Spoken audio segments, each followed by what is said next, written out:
Selamat pagi Bu Cahya. Selamat pagi Pak Agus. Iya Bu Cahya, saya meminta waktunya Bu Cahya sebentar karena di kesempatan ini saya kebetulan mendapatkan tugas dari pendidikan guru penggerak, yaitu mewawancarai Bu Cahya selaku wakil pimpinan dari kepala sekolah. Karena memang kita ketahui Ibu kepala sekolah kita, beliau sedang berhalangan hadir karena sedang hamil atau mengandung. Nggak apa-apa, ini waktu saya sebentar saja untuk mengganggu waktunya Bu Cahya nih. Kita ngobrol santai nih Bu Cahya terkait wawancara yang saya lakukan adalah mengenai pengambilan keputusan dalam suatu dilema etika. Karena di sini Bu Cahya selaku wakil kepala sekolah yaitu bidang kesiswaan, di mana kita ketahui pada suatu sekolah Bu Cahya pastinya menemukan atau pernah mengalami yang namanya dilema. Dilemanya itu pasti terkait dari siswa maupun dari kepentingan Bu Cahya sendiri selaku kepentingan pribadi dan kepentingan sekolah. Saya izin untuk bertanya beberapa poin pertanyaan Bu Cahya. Pertanyaan yang pertama Bu Cahya yang ingin saya dapatkan adalah selama ini bagaimana Bu Cahya dapat mengidentifikasi kasus-kasus yang merupakan dilema etika atau rujukan moral Bu Cahya, yaitu dalam keseharian Bu Cahya sebagai wakil kepala sekolah. Untuk yang pertama itu kita tetap akan menelaah peraturan yang berlaku atau yang ada di sekolah ini. Kemudian kita mengidentifikasi kembali apa itu termasuk dilema atau bentuk dari benturan perasaan. Kemudian meninjau kembali siswa atau meninjau semua fakta yang terjadi atau yang data yang ada. Kemudian mengamati dan menentukan siapa yang terlibat. Kemudian kita membuat keputusan tindakan dan kita buat evaluasi seperti itu, Pak Agus. Baik, berarti langkah-langkah preventif yang Bu Cahya lakukan dalam mengidentifikasi kasus itu termasuk dilema atau rujukan moral itu adalah yang pertama tadi dari meninjau peraturan sekolah Bu Cahya. Jadi apakah suatu masalah atau kasus itu berbenturan dengan peraturan sekolah ataupun dari kepentingan pribadi. Baik, terima kasih Bu Cahya. Untuk pertanyaan selanjutnya Bu Cahya, bagaimana Bu Cahya menjalankan pengambilan keputusan di sekolah ini, terutama untuk kasus-kasus yang ada dua kepentingan yang sama-sama benar atau sama-sama mengandung nilai kebajikan, Bu? Oh gitu. Untuk yang pertama, kita yang utama juga kita lihat aturan yang ditetapkan juga. Kemudian keputusan itu didasarkan pada kebijakan yang ada di sekolah. Kemudian mengumpulkan data yang relevan. Kemudian kita menjalankan tindakan yang preventif dan positif. Itu berarti kita dari perbaikan KKM, perbaikan pelatihan untuk guru atau siswa, terus juga memberikan tugas tambahan. Kemudian kita melakukan kontrol dan juga evaluasi. Gitu. Oh iya. Berarti selama ini dalam mengambil suatu keputusan itu Bu Cahya tetap berpedoman pada aturan yang berlaku di sekolah itu. Yeah. Kemudian pastinya Bu Cahya juga berdasarkan data gitu. Jadi Bu Cahya telah dulu data atau faktanya, kemudian baru dilakukan langkah-langkah evaluasi dan tindakan. Iya, seperti itu. Baik. Terima kasih Bu Cahya. Untuk pertanyaan yang ketiga, langkah-langkah atau prosedur seperti apa yang biasa Bu Cahya lakukan selama ini? Untuk yang pertama, tetap kita melakukan komunikasi dan koordinasi kepada semua pihak yang ada di sekolah atau yang berkepentingan di sini. Kemudian kita melakukan evaluasi dengan pendekatan secara humanis dan membangun mengembangkan skill atau kemampuan pihak yang terlibat juga yang ada di sekolah, kemudian menggali latar belakang atau kondisi pihak yang terlibat dan memberikan motivasi arahan untuk ke arah yang positif dan tentunya membawa perubahan yang lebih baik lagi. Luar biasa nih Bu. Saya berarti tadi yang saya tangkap adalah salah satunya langkah yang dilakukan Bu Cahaya adalah melalui komunikasi dan koordinasi Bu Cahaya. Dari semua pihak berarti termasuk Bapak Ibu guru dan orang tua serta murid Bu Cahaya. Baik. Untuk pertanyaan keempat Bu Cahaya, adalah apa saja yang selama ini Bu Cahaya anggap efektif dalam pengambilan keputusan pada kasus-kasus dilema. Pastinya kan nanti Bu Cahaya di dalam penanganan itu pasti Bu Cahaya punya suatu langkah yang paling efektif yang menurut Bu Cahaya itu tepat. Tentunya kita tetap ada penanganan tindakan yang dilakukan, apakah ini sudah benar atau tepat atau belum, kemudian melihat fakta kembali dan data yang ada. Tentunya komunikasi dan koordinasi itu harus tetap ada, harus tetap terjalin untuk semua pihak yang terlibat atau semua pihak yang ada di sekolah. Kemudian kesepakatan secara bersama sesuai dengan aturan dan keputusan dan tentunya kebijakan juga yang ada di sekolah. Terus penentuan tindakan itu disesuaikan kepada kemampuan dan potensi semua yang ada di sini. Oh begitu ya Bu Cahaya. Berarti selain dari memilih penanganan yang tepat itu yang didasarkan tadi pada data atau fakta, Bu Cahaya juga melakukannya melalui ini ya, pengembangan dari potensi pihak yang terlibat. Mungkin di sini adalah potensinya siswa itu ya. Karena memang pasti Bu Cahaya akan menemukan siswa yang beragam sekali potensinya atau latar belakangnya. Seperti itu ya Bu Cahaya. Terima kasih Bu Cahaya. Untuk pertanyaan selanjutnya, hal apa saja yang selama ini merupakan tantangannya di dalam pengambilan keputusan yang pernah Bu Cahaya alami? Yang pertama itu menurut saya itu adalah faktor lingkungan, baik dari sekolah, itu meliputi dari guru, siswa, dan semua warga yang ada di sekolah ini. Dan itu juga terbentuk dari lingkungan keluarga. Jadi faktornya juga berpengaruh dari lingkungan keluarga yang berbeda, dari satu person dan satu lainnya itu berbeda, dan itu juga sangat mempengaruhi keadaan yang ada di lingkungan sekolah juga. Kemudian kesadaran dan kualitas itu yang berbeda juga, itu juga menjadi dilema. Kemudian kurangnya komunikasi yang baik untuk dibangun. Jadi kita kurangnya komunikasi juga ke arah untuk perbaikan. Iya benar Bu.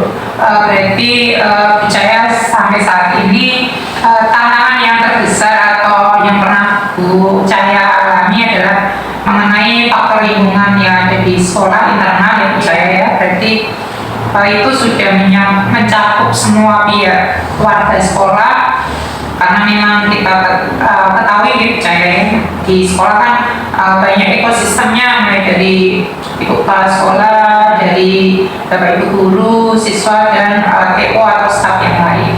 Kemudian tadi Bu Cahaya juga menjelaskan bahwasannya tantangannya juga salah satunya dari faktor keluarga ya Bu Cahaya. Baik, karena memang mungkin Bu Cahaya sebagai wakil kepala sekolah bidang kesiswaan menjadi suatu tolak ukur juga ya Bi, termasuk faktor keluarganya ini. Bu Cahaya menelaah latar belakang dari keluarganya masing-masing siswa. Kemudian pertanyaan selanjutnya Bu Cahaya, apakah selama ini Bu Cahaya memiliki sebuah jadwal tertentu dalam menyelesaikan sebuah kasus? Misalkan di sini saya ambil contoh ya Bu Cahaya dalam menangani kasus siswa itu apakah langsung ketika ada siswa itu bermasalah itu langsung Bu Cahaya selesaikan di saat itu juga, atau Bu Cahaya punya agenda atau jadwal yang sudah Bu Cahaya yang saya katakan itu Bu Cahaya sudah atur seperti itu? Untuk jadwal sih kalau saya pribadi itu tidak ada. Namun prosedur penyelesaiannya itu tidak langsung saya selesaikan di tempat. Namun kita telah dulu kasusnya seperti apa, faktanya ada itu kita kumpulkan dulu, biar fakta-fakta yang ada itu kita bisa terkumpul dan seperti apa. Kemudian saya bisa memberikan evaluasi dan kontrol dari sebuah kasus tersebut. Kemudian kita lakukan pendekatan dan komunikasi kepada pihak yang ada masalah atau ada kasus tersebut. Kemudian kita selesaikan itu secara preventif dan humanis. Jadi kita tetap menggandeng anak itu supaya tetap anak tidak, gimana caranya tidak takut, tetap kita selesaikan kasus dengan hati yang tanpa ada paksaan atau gimana. Oke, ini luar biasa nih. Berarti di sini bicara tidak langsung saat hari itu juga anak yang bermasalah harus diselesaikan, tapi bicara lebih ke suatu penanaman yang pendekatan hati yang saya tangkap, pendekatan dari hati, terus menjalin komunikasi, dan tentunya tadi ada yang saya tangkap adalah menelaah apa yang menyebabkan siswa ini bermasalah seperti ini. Baik. Untuk pertanyaan selanjutnya bicara dari penanganan kasus atau pengambilan keputusan suatu kasus dilema tadi, mungkin apakah ada seseorang atau faktor-faktor yang selama ini mempermudah Bicaya dalam mengambil suatu keputusan? Ada. Itu tentunya adalah bentuk kerjasama dari semua pihak yang ada di sekolah. Itu adalah salah satu kita ada satu tim. Jadi bukan hanya saya atau kepala sekolah atau wakil kepala sekolah belum, tapi itu adalah tanggung jawab kita semua, tanggung jawab semua pihak yang ada di sekolah. Jadi tetap kerjasama tim dan kekompakan dalam saling menangani sebuah kasus atau siswa saat bermasalah seperti itu bicara. Dan terakhir bicara pertanyaan dari saya, dari semua hal yang telah bicara sampaikan tadi, pengalaman-pengalaman dalam menangani suatu kasus dilema dunia, terutama dilema etika, yang saya tanyakan, pembelajaran apa yang dapat Bucaya petik dari pengalaman Bucaya saat mengambil keputusan dilema etika? Dari beberapa pertanyaan yang Bapak Agus ajukan kepada saya itu dalam menangani kasus dilema etika, hal yang utama dilakukan adalah introspeksi diri dulunya dan menilai kasus yang ada. Kemudian kita melihat data atau fakta yang terjadi, selanjutnya dianalisis, kita melakukan pendekatan serta membangun komunikasi yang humanis yang nantinya akan memperoleh kesepakatan yang baik dan dalam melakukan tindakan yang tepat dalam menangani kasus atau masalah tertentu. Berarti di sini yang saya tangkap dari suatu kasus atau penanganan Bucaya dalam menghadapi suatu situasi kasus dilema etika, yaitu yang pertama tetap menilai dari apakah kasusnya termasuk dilema atau rujukan moral, kemudian Bucaya introspeksi, telaah, dan Bucaya di sini tetap berpegang pada data yang ada, karena dari data itu mungkin baru Bucaya ambil suatu tindakan atau langkah preventif dan kerjasama dari semua pihak untuk penanganan seperti itu. Iya, bagus. Terima kasih Bucaya atas wawancara dan kesempatan yang diberikan pada saya untuk mengajukan pertanyaan terkait kasus dilema etika yang dalam hal ini Bucaya alami sebagai wakil kepala sekolah bidang kesiswaan, dan besar harapan saya juga pengalaman-pengalaman yang Bucaya alami atau pernah Bucaya lakukan itu bisa menjadi suatu pembelajaran untuk saya pribadi maupun nanti untuk perbaikan saya dan bapak guru ke depannya. Iya, sama-sama. Terima kasih Bucaya atas waktunya. Saya akhiri wawancara singkat kita pada hari ini. Terima kasih. Wassalamualaikum warahmatullahi wabarakatuh. Waalaikumsalam warahmatullahi wabarakatuh. Saya Pak Devi, sehubungan dengan tugas dari CGP, ini ada beberapa pertanyaan yang kami ajukan dengan terkait dengan kerjasama. Yang pertama, selama ini bagaimana jenengan mengatasi kasus-kasus yang merupakan dilema etika atau rujukan moral. Kasus-kasus kaitannya dengan Dilema etika atau rujukan moral.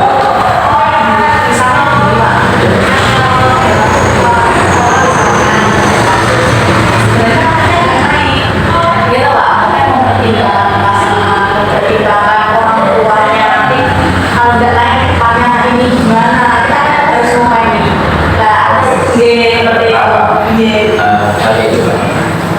Kita kan pemerintah sudah mengeluarkan yang wajar tes sebenarnya mau tidak mau anak harus ya. Jadi secara moral anak itu kalau naik kan dia termotivasi terus jadi nggak mungkin nah, terus lalu bagaimana kalau di dalam PPKM itu evaluasinya kurang belum memenuhi standar kelulusan yang diremediasi lagi. Jadi kalau guru itu nggak meremediasi guru itu belum pasti karena tidak mungkin dalam satu kelas itu pasti memiliki maksimal semua bisa dari kelulusan semua. Jadi ada yang belum. Ini secara moral memang harus diperbaikan kelas pengajaran. Tapi rata-rata hanya tes ulang. Itu jaga pendidikan juga mau jelas harus diajarkan mengajar kembali dari pokok bahasan yang memang belum mencapai ketuntasan di dalam belajar. Nah, ketuntasan itu minimalnya harus 75 atau 85. Jadi dikatakan lulus. Nah itu untuk anak sekarang ini baik SD, SMP maupun TA itu nggak ada yang nggak naik kelas. Karena ada kebijakan tadi didukung oleh kebijakan pemerintah dengan wajar kerja 9 tahun, 12 tahun, 12 tahun sampai SLTA. Ini yang mungkin saya bisa pakai contoh.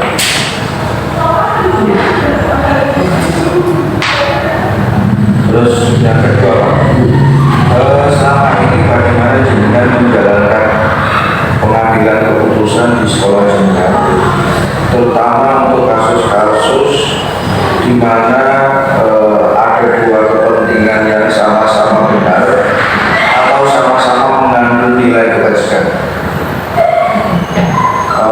Jadi gini Pak, misalkan kalau boleh dikatakan siswa ini ada siswa mungkin dia seharusnya tidak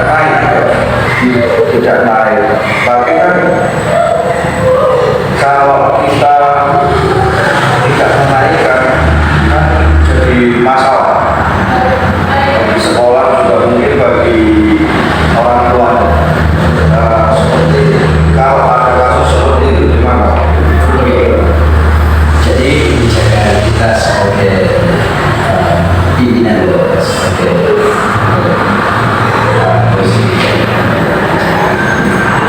fungsi di program manajer adalah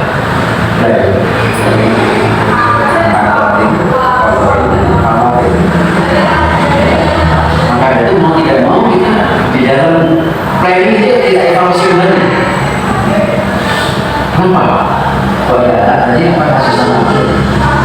Karena apakah mungkin di dalam pengajaran belum tuntas atau mungkin dari sisi anak-anak yang memang termasuk di bawah bermedit atau majiwa di bawah rata-rata ini juga harus kita lihat kasusnya. Karena menyelesaikan satu problem itu kalau kita kembali pada anak-anak itu kan ada problem pendidikan, problem pribadi, problem sosial, dan problem studi lanjut kalau di SMA atau vocational kerja.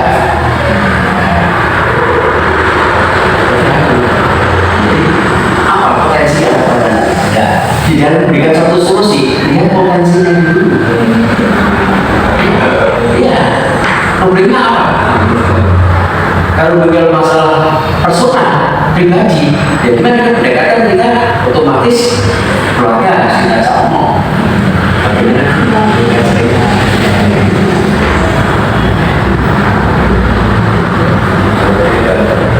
Sama kita kayak isu itu Pak, PDCA, plan to action.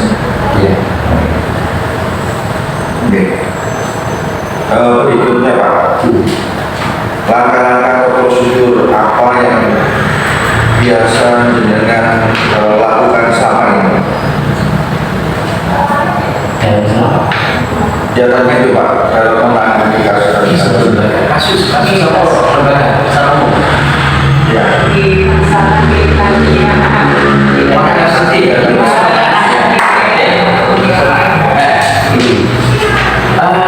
kalau kita bicara masalah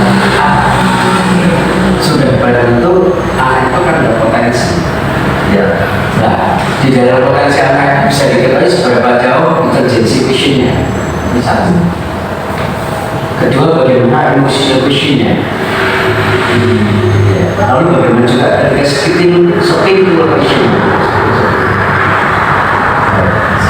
Kalau misalnya berbeda intelijensi, mau nggak mau memang itu kalau memang sebenarnya itu bisa dicapai, bisa dilatih. Tetapi kalau basicnya memang dari dedikatnya sebatas itu ya kan, harus bagaimana kita memiliki apa yang terus mencapai tujuan yang diharapkan. Kalau anak punya tes bakat juga bakatnya lain ya, maka bakat ini yang kita kembali. Karena kemudian mereka dituntut untuk berpikir bahwa kan tidak mungkin. Ya. Satu contoh, dulu kita punya murid, ada murid yang sudah SLT itu nggak bisa baca tulis. Ya kan? Ya. Itu kita kebetulan ada salah satu staf saya itu PhD, T. Cuma kalau dibaca Charles Tom baca tulis dalam waktu 2 bulan. Belas gak nyawa, belas gak bisa. Akhirnya orang tua, saya udah kata kepada kita panggil anggota apa ya? Ini di rumah suapnya apa? Dia suapnya ngarit, sahabat. Ini tolong diberikan sapi saja atau kambing saja. Itu solusi. Karena mereka juga begitu dari beberapa. Jadi diberikan suatu solusi sesuai dengan potensi mereka. Mau setelah lulus kan juga kamu cuma kayak semua tulis. Kalau lulus sih bisa setelah, ya. Tapi terus gimana kelanjutannya? Ini repot. Tapi kalau dia sudah punya skill, dan skill itu sudah bisa mendapatkan resources keuangan, kan dia bisa pilih.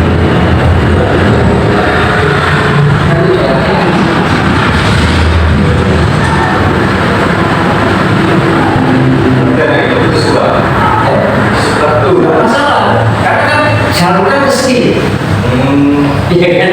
Ke skill, kenapa? Dituntut kok nggak suruh? Kan teman-teman kan, guru ini UC, sekolah ini UC. Apa sih soalnya? Ya sorry, dia ngarit apa tidak kesalahan. Artinya juga sekarang juga, nyatanya juga periode juga hasil.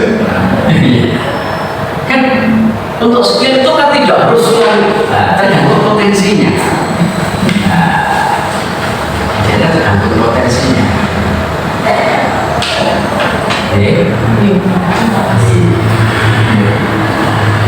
Berarti kayak seperti itu. Ya walaupun dia nggak sekolah nggak apa-apa ya.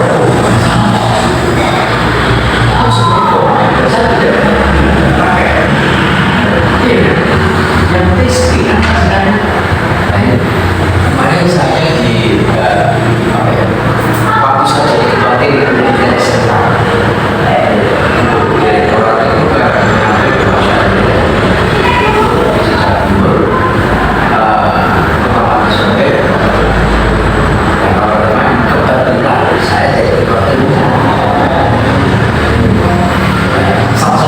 Itu saya ada di itu saya akan mata kuliah perspektif global. Jadi kan strateginya dunia, ya kan? Transformasi.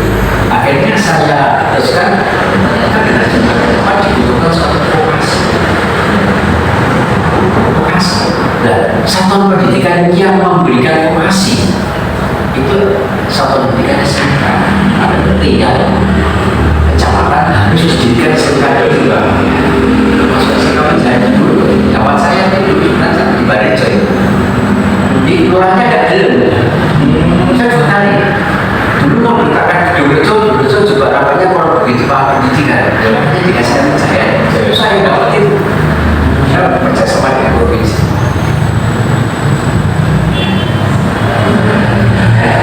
Saya punya kenangan itu, biasanya itu. Karena itu yang diberikan dari kakak dibantu saya.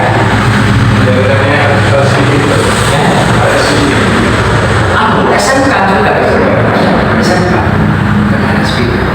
SMK. Sekarang ingat ya kecamatan ada SMK.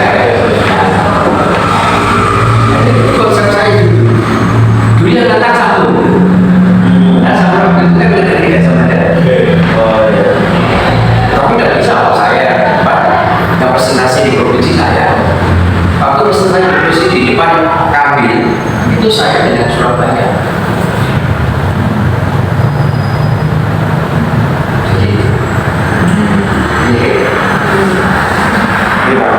Berikutnya Pak, hal apa saja yang selama ini jenengan anggap efektif dalam pengambilan keputusan pada kasus-kasus di ketika itu? Kasus-kasus pada ini.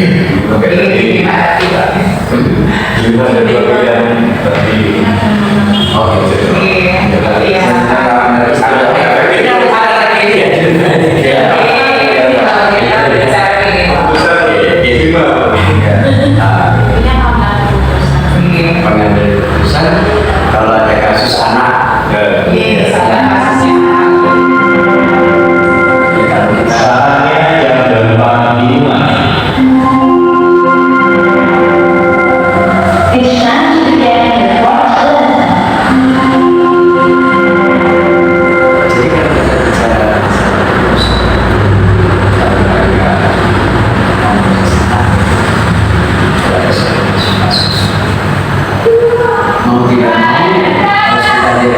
seberapa jauh penanganan daripada kelompok juga sudah maksimal. Nanti umum cek kok bijinya kok elek-elek ulangi. Nah, wis mulai sudah maksimal sudah bagus. Lalu potensi anak kita tidak bisa lepas konteks. Ya. Kalau memang ternyata anak itu seperti itu, ya, kita solusinya sudah berikan bagaimana supaya dia ke depan, ya, harus dipilihkan, pilihkan sesuai dengan bakat minat yang mereka punya sekarang. Karena anak setelah usia kan bisa melanjutkan, bisa bekerja. Ya, kalau melanjutkan tidak penting kan harus dalam mendengarkan itu kan juga harus sesuai dengan bakat minat yang potensi yang mereka punya.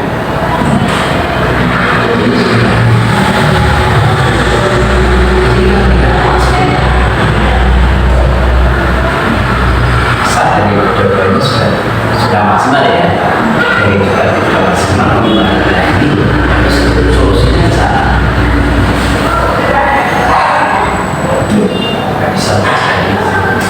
Berarti ada juga hubungan dengan pembelajaran. Sebelum kita melakukan pembelajaran kan kita harus tahu dulu profilnya siswa, terus kemauan siswa seperti apa, minat bakatnya. Itu seharusnya ada psikologi, tes bakatnya. Kalau dikaitkan dengan pembelajaran, ya kalau memang ingin sesuai dengan direkmen dari kelas, ya harus ada data. ya. Ya kan? Datanya apa? Harus ada tes ahlinya. Data pokok, bukan pokok data. Itu kan caranya. Ya, itu caranya. Ada kaitannya dengan masalah biaya dan sebagainya itu ya. Ya itu kalau semisal itu ada, mungkin dari guru-gurunya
materi ya, pengecaman materi. Sedangkan materi ceramah top aja yang digunakan itu jadi 15%. Ini 15% kita dicampaikan gitu. Itu mereka sudah keyakinan, sudah siap betul. Ini 15%. Ini sampai sudah payah, ingat untuk belajar pelan-pelan. Coba, itu saya tetap pengen memang ada fungsi kok ada apa ya, kajian detail, MD, MK, tidak tahu ya, dan guru dewan guru yang meneliti seberapa jauh dari serangan setelah jam 12. Harusnya mengambil keputusan didasari sama kajian penelitian. Gitu. Nah, ini menambah. Untuk gurunya memang kerja. Memang. Jumlah awan disebut dipercepat. Iya. Nah, terus engkau nganggo cek lo di dunia iso. Atau mungkin baterai full banyak. Sebenarnya kalau kurikulum lebih baik, kurikulum menurut saya itu sudah cukup lah. Waktunya ini sudah betul. Iya, yang dikatakan sekolah sekarang kan sekolah pelajaran sebenarnya. Pikirnya sebenarnya. Terus ini ada sekolah tahun hari orang dalam latih ini itu jangan apa. Saya lihat.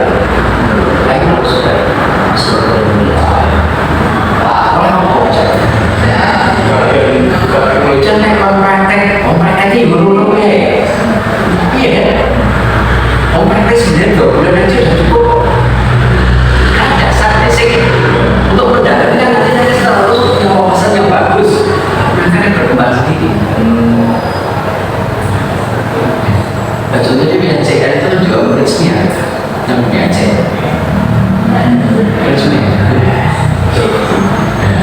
Iya, kedua, seperti ini PPR kan terjadi suatu koneksi antara stimulus dan respon terbentuk dalam satu sistem.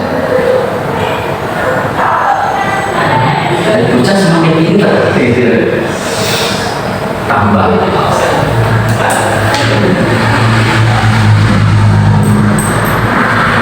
Berikutnya Pak, hal apa aja yang selama ini menjadi tantangan dengan dalam pengambilan keputusan dalam kasus yang sama tadi di Marat ketika Tantangannya namanya kalau kita menghadapi satu problem itu satu kita mulainya dari lingkungan dulu termasuk kualifikasi. Itu seberapa jauh mereka mencapai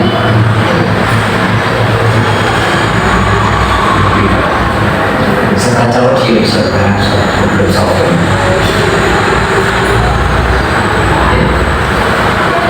Dan tidak ada penting.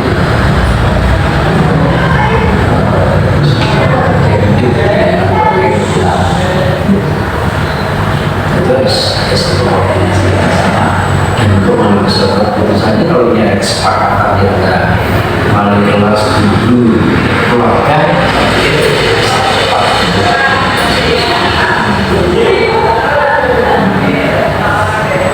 harus ada koordinasi. iya harus gitu. Berikutnya Pak, apakah dengan memiliki sebuah tata cara atau jadwal dalam sebuah penyelesaian kasus di lingkungan etika, apakah dengan langsung menyelesaikan di tempat atau memiliki sebuah jadwal untuk menyelesaikannya, bentuk dan prosedurnya seperti apa yang dilakukan? Prosedur ambil kasus itu Ya, pertama kali harus identifikasi kasusnya ya ada sistemnya identifikasi kasusnya setelah kasus kita temukan makin analisis penyebab munculnya kasus. Jadi dalam analisis itu dari berbagai aspek yang kita lihat. Setelah kita analisis, kita temukan kasusnya ternyata sudah jelas kasus sesuai dengan kondisi kasusnya. Ini langkah-langkahnya. Karena kalau kita tidak menggunakan satu langkah-langkah yang sistematis, tidak akan selesai.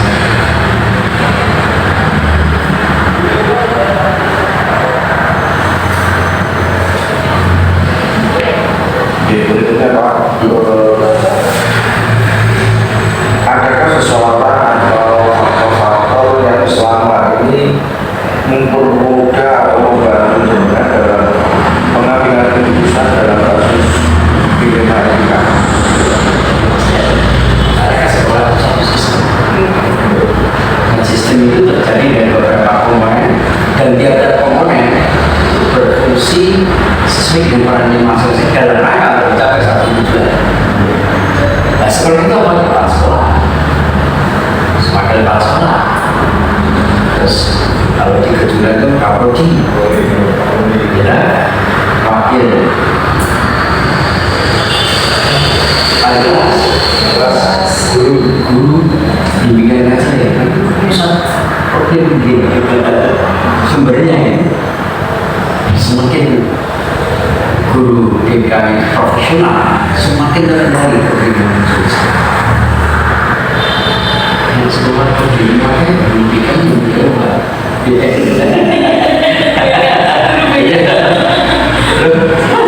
begini juga namun sama kayak catatkan 200 ya 200 ribu tapi kalau saya pun Saya belum jelas.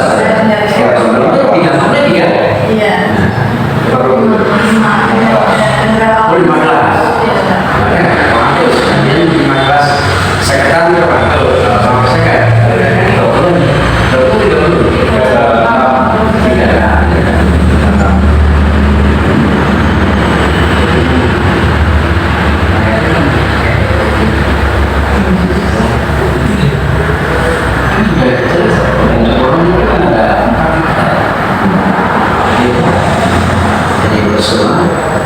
profesional, sosial, ya kan? Berarti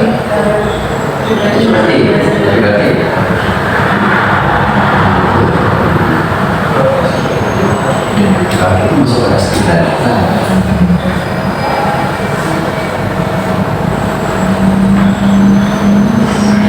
Yang terakhir Pak, dari semua hal yang telah disampaikan, pembelajaran apa yang jenengan petik dari pengalaman jenengan dalam pengambilan keputusan di lingkungan etika?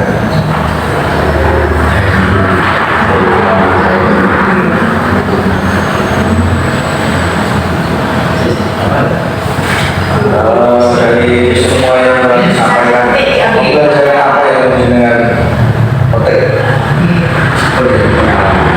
Alasan menangani kasus-kasus tadi itu. Masuk saran dulu ya. Oke.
tuntas pelajaran.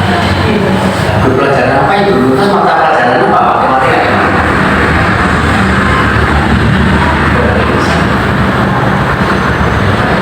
Jadi semuanya muaranya pada sistem.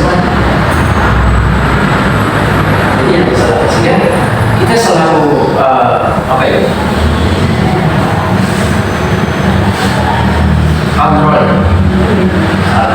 fungsi kontrol. Kita itu cukup untuk mengevaluasi seberapa jauh bisa diselesaikan. Ini kan seperti ada kalau ini interpretasi dua aset. Aku benar-benar pakai cara semua, pas semua.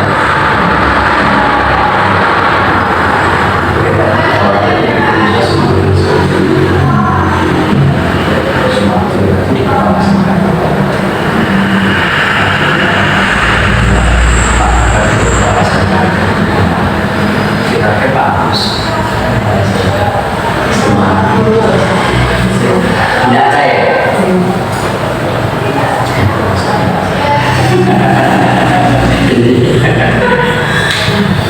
Ini kan berhasil. Yang berhasil mereka kan. Kalau kita itu kan hanya apa ya? Si memotivasi dan dengan keberhasilan itu sastra.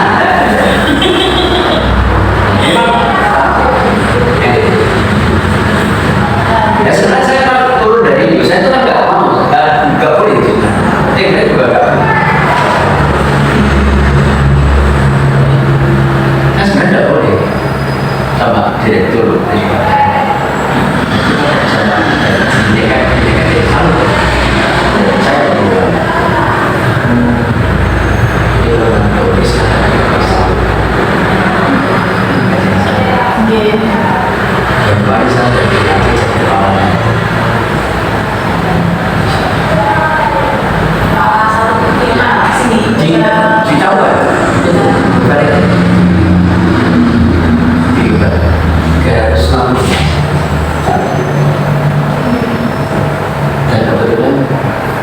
Di wisuda beberapa kali itu untuk manajemen terbaik itu lah luar